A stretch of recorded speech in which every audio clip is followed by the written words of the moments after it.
Bundan 100 yil ilgari 1910-yili, ya'ni 4 yildan keyin 100 yil bo'ladi. 1910-yili bahor paytida Germaniyadagi fohishalar, bu fohishalarning boshlig'i Klara Zetkin degan ayol o'sha vaqtdagi Germaniya davlatining kansleriga fohishalarni to'plab turib, namoyish qilib, lozing ko'tarib chiqdi. Bizni hamma fohisha deydi, bizni hamma ermaydi. Biz uchun bir kunda ajratib bergan, shu kunda biz bayram qilamiz dedi. Germaniya kansleri 8-mart kunini ayollar, fohisha ayollarni bayram kuni qilib berdi. Bu 1910-yil bo'ladi. Oradan 7 yil o'tib Rossiyada inqilob bo'ladi, revolyutsiya bo'ladi. Lenin g'alaba qilib, inqilob qilib chiqadi.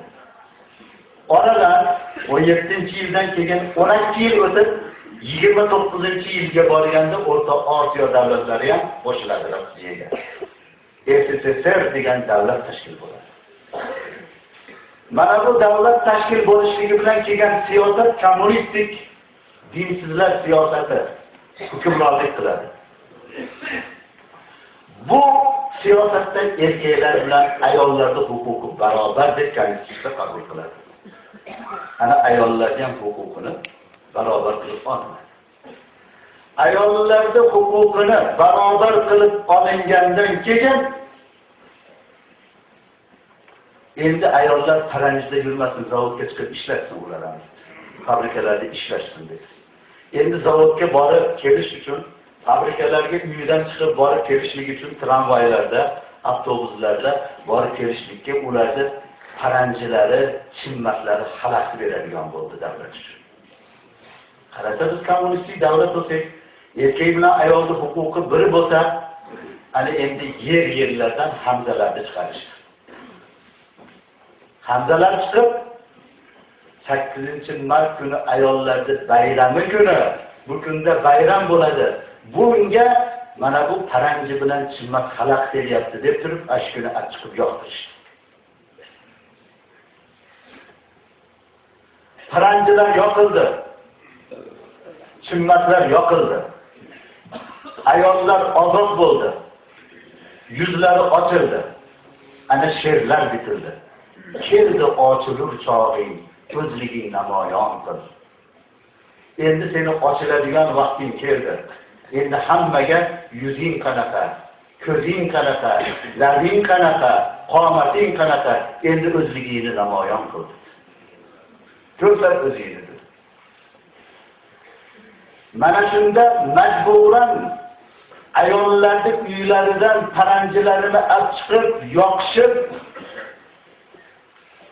ayollarni ochiq ko'chaga chiqarishlikda bir qancha mu'mina, muslima ayollar, hayoli ayollar ochilib hamma yo'g'imizni nomahram erkaklarga ko'rsatib, oxiratda jahannamda yongandan ko'ra mana shu dunyoda yonib ketaylik deb o'zlarini o't qo'yib olgan ekan onalarimiz. Alloh rozi bo'lsin inshaalloh. İmanı zaif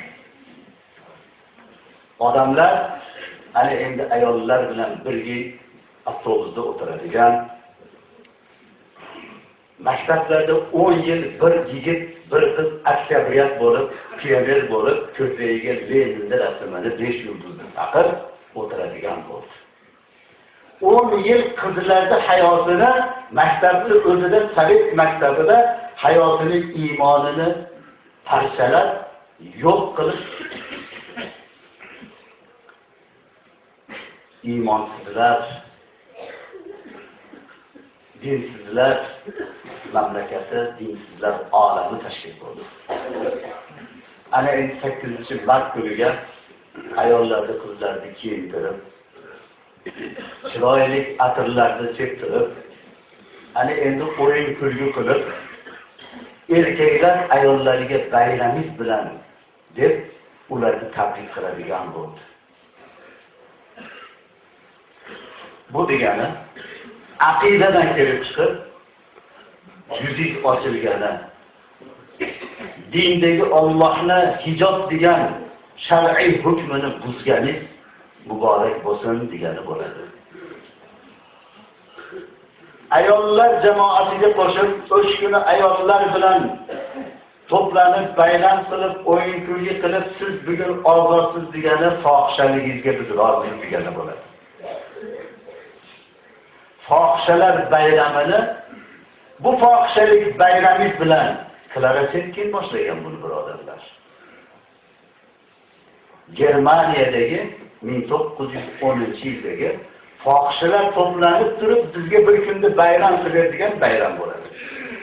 Qiyomat kunida kim xotinini o'sha Clara Zetkin fohishalar bilan birga turishligini xohlasa, xotinini, qizini, singlisini, qarindosh urug'ini bayram bilan tabriklasin. Kimda iymon bo'lsa agar yop yuzingni bu fohishalar kunida umuman bu kunda sen ko'rinmagin desin. Agar iymoni bo'lsa, hayosi bo'lsa. Endi aqidadan kelib chiqib, mana shu fohishalarning kunini eslab, o'sha 1910-yildagi Clara Zetkin boshlagan fohishalar kunini eslab, ana shu kundagi ahvolni xotiniga, qiziga nisbat berib bayramingiz bilan deganlar uchun mana bu yerdagi oyatga qaytamiz edi.